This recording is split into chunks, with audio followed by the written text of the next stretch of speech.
السلام عليكم، كي دايرين؟ لاباس؟ كنتمنى تكونوا بخير وعلى خير. اليوم ان شاء الله غادي نقدم لكم واحد الكاطو كلاصي.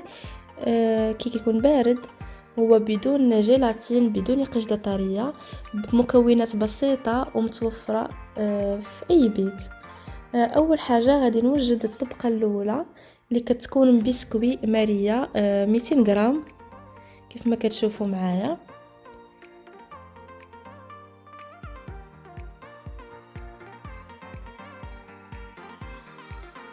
و150 غرام ديال الزبده دايبه.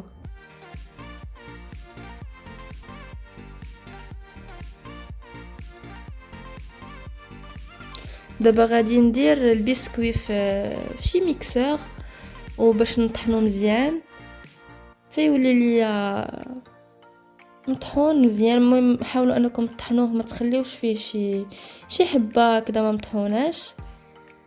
ومن بعد غادي نزيد عليه الزبده وغادي نبسبسو بيديا. المهم نتوما تشوفوا كلشي معايا في لا فيديو.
من بعد ما دخلت البسكوي مع الزبده، دابا جبت المول داك السيركل حطيته نيشان في طبق التقديم.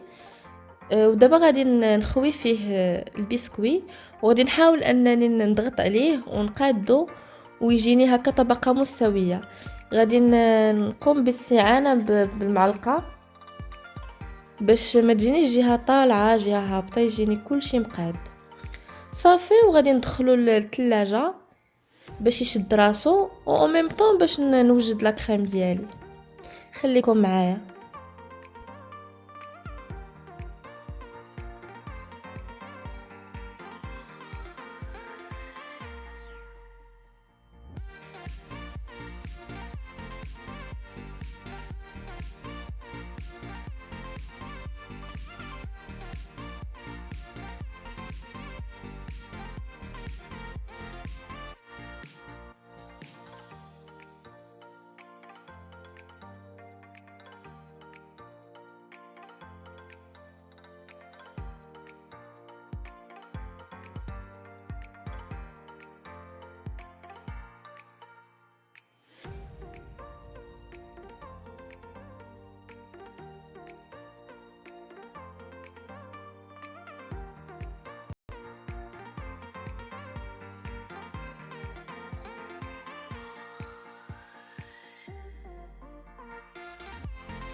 بالنسبه لاكريم غادي نحتاجو فيها 6 المعالق ديال لاكريم باتيسير، و4 المعالق ديال سنيده، وواحد ساشي فاني او لا دانون فاني اللي متوفر عندكم، وواحد لازيست ديال حامضه،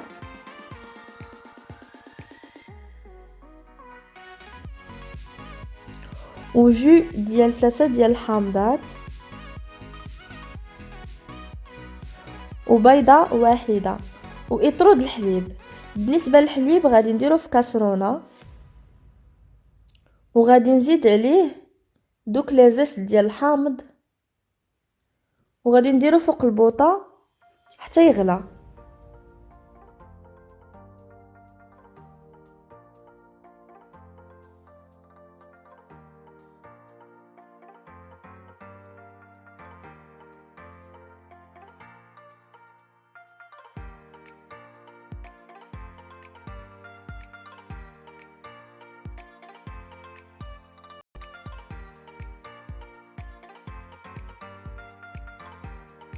الوقت اللي كيغلى لينا فيه الحليب كندوزو المرحله الثانيه. كناخدو واحد البول كنديرو فيه بيضه،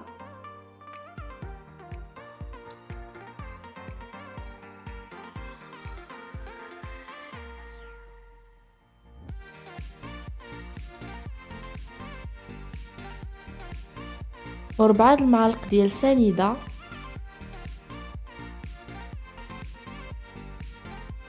وسكر فاني اولا دانون فاني اللي متوفر عندكم،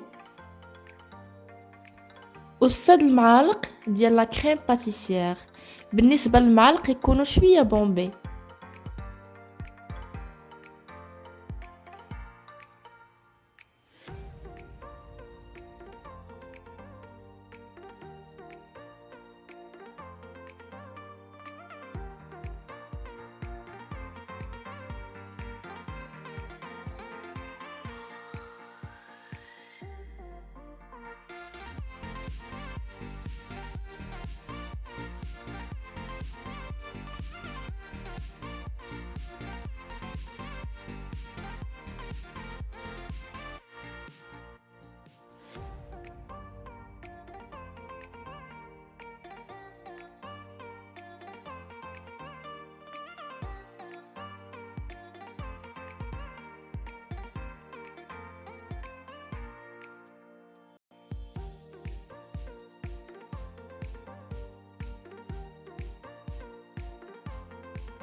منين غلى الحليب غادي نحيدو منه لي زيست. من بعد ما تلقوا لينا المذاق د الحامض في الحليب، حيدوهم غير بشويه، راه كيكونوا سخانين. انا هنا راه كنهز وحده وكتجيني سخونه وكنعاود نطلقها غير بشويه عليكم.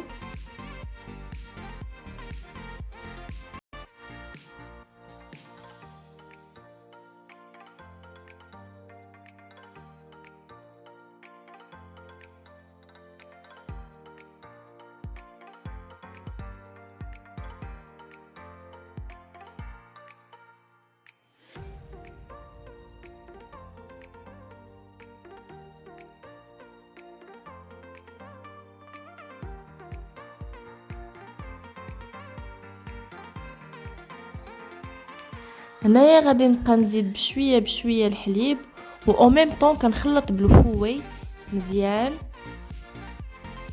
وانا كنضيف الحليب بشويه.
هنا من بعد ما ساليت الحليب كملته كامل، غادي نعاود نرد المكونات كاملين للكاسرونه وغادي نديرها فوق البوطه باش لا كريم تعقد ليا.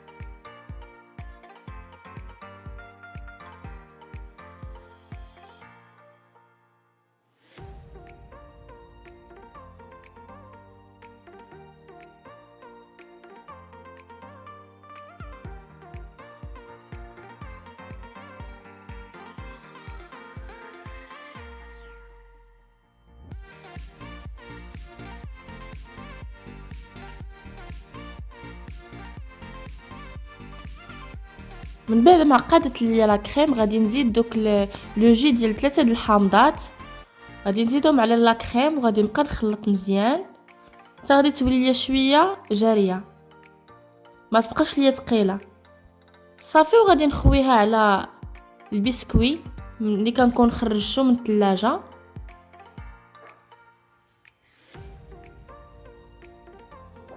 وغادي نحاول اني نقاد لا كريم من الفوق صافي وندخلها للثلاجه باش تبرد ليا مزيان. خليوها شي ساعتين حتى 3 السوايع وهي في الثلاجه باش تشد راسها.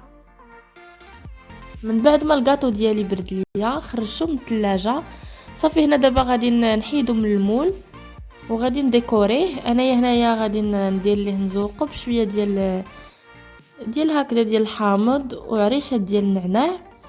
نتوما كيبقى لا ديكوراسيون على حسب داكشي اللي كيتوفر عندكم. هنايا انايا راه خرجته من الثلاجه واخا هو باقي ما بردش مزيان، غير باش نصور لكم. الكاطو ديالي كيجي على هذا الشكل، كيجي بنين وفي المنظر راقي وماشي ما كيتوفرش على مقادير زعما غاليين، داكشي بسيط. كنتمنى انكم تجربوه ويكون نال الاعجاب ديالكم، وما تنساوش تابوناو ليا في القناه باش يوصلكم الجديد.